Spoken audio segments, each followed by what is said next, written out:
저는 퍼스널 브랜딩을 하고 있었던 것이 아니라 자판기를 자처하고 있었던 것이었습니다. 그리고 이 책은 무조건 리뷰를 해야겠다는 생각.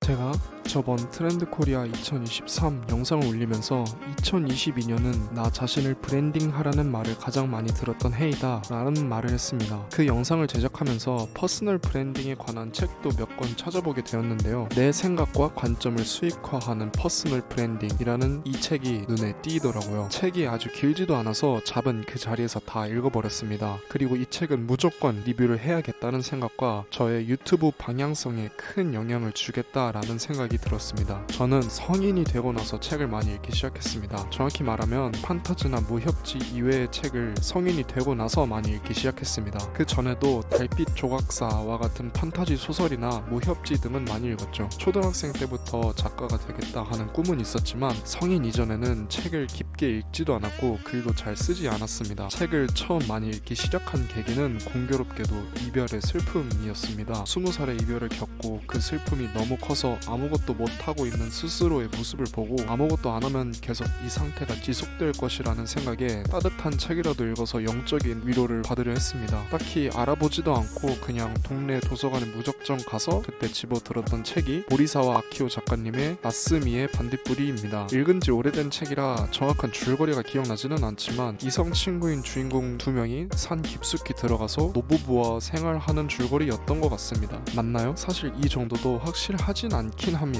지금은 줄거리도 잘 기억나지 않지만 당시에 따뜻하고 편안한 마음으로 위로받았다는 그 느낌만은 아직도 가지고 있습니다. 이 경험으로 책의 힘에 대해 맛을 보게 되었고 그 뒤로 책에 빠지면서 매년 70권 이상의 책은 읽게 되었습니다. 그러다가 재작년쯤에 퍼스널 브랜딩이라는 개념에 대해 접했습니다. 그동안 책을 읽으면서 결국에 남을 위해 일하기보다는 나만의 것을 위해 일하고 싶다는 바람이 생겼던 저는 이 퍼스널 브랜딩이라는 개념이 보여주는 환상에 쉽게 현혹됐죠. 퍼스널 브랜딩이란 결국 나를 브랜딩하는 것이고 나를 브랜딩하기 위해선 남과 나의 차별점이 있어야 합니다. 아직 별 다른 전문성이 없는 저는 남들과 저의 차이를 독서라고 생각합니다. 독서는 제가 지금도 즐기는 취미이지만 많은 사람들이 독서를 즐거워하지 않는다는 사실 또한 잘 압니다. 그게 어떤 기분인지도 잘 알고요. 하지만 동시에 많은 사람들이 독서를 하고 싶어 한다는 사실 또한 잘 압니다. 제가 살면서 올해는 책 몇 권 정도는 읽고 싶다, 저번에 이런 책을 접했는데 꼭 읽어보고 싶다 하는 사람들은 많이 봤어도 책 같은 건 왜 읽냐? 나는 책이 싫다 하는 사람은 잘 못 봤습니다. 그래서 다독가는 아니지만 애독가의 시점에서 풀어가는 저 자신의 이야기가 남들에게도 흥미롭게 느껴지지 않을까 생각했습니다. 그렇게 컨셉을 구상하다 재작년 작년쯤에 새 컷으로 책을 요약해주는 인스타 페이지를 시작했습니다. 1년 정도 꾸준히 글을 올렸지만 어느 순간 하루하루가 숙제로 느껴지더라고요. 책 읽는 것도 게시글을 올리기 위한 숙제로 느껴지고 올릴 게시글을 쓰고 피드를 만드는 과정이 다 숙제처럼 느껴졌습니다. 그런 기분을 떨쳐내고 싶었지만 도통 어떻게 해야 하는지 감도 잘 안 잡혔어요. 그렇게 고민만 하고 부담감만 느끼다가 결국 손을 놓게 되었습니다. 그때는 몰랐던 그 이유를 이 책을 통해서 알게 되었습니다. 저는 퍼스널 브랜딩을 하고 있었던 것이 아니라 자판기를 자처하고 있었던 것이었습니다. 버튼을 누르면 정보를 뱉는 자판기. 사람들은 자판기에 흥미를 가지고 호감을 느끼지 않습니다. 사람에게 그런 감정을 느끼죠. 하지만 저는 꾸준하게 책을 요약하고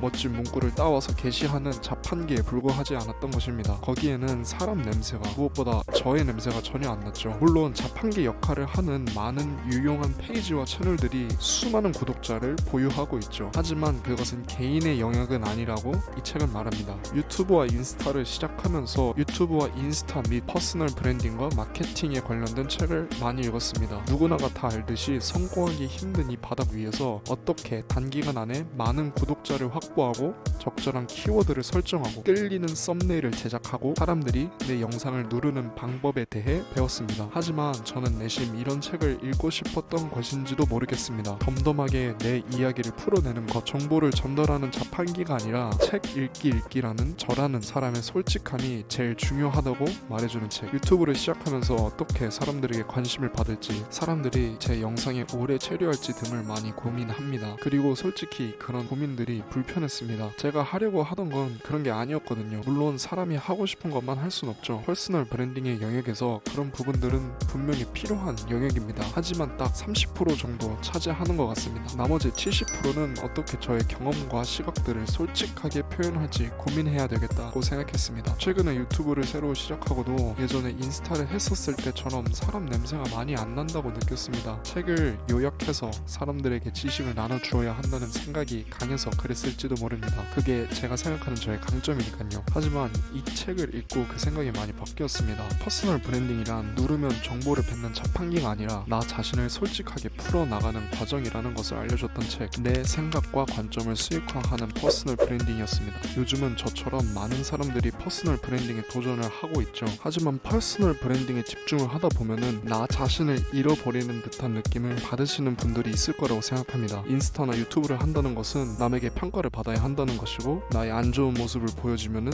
비난받고 상처받을 수도 있겠다라는 불안감이 모두들 조금씩은 있겠죠. 하지만 우리가 인간관계에서도 그렇듯 사람을 설득하고 소통하는 과정에서 솔직한 만큼 강한 무기는 없다고 생각합니다. 그리고 나 자신이 솔직할 때 내가 가장 편할 수 있다는 것을 알려준 이 책을 저와 같은 고민을 하시는 분들이 있다면 한번 읽어봤으면 좋겠습니다. 감사합니다.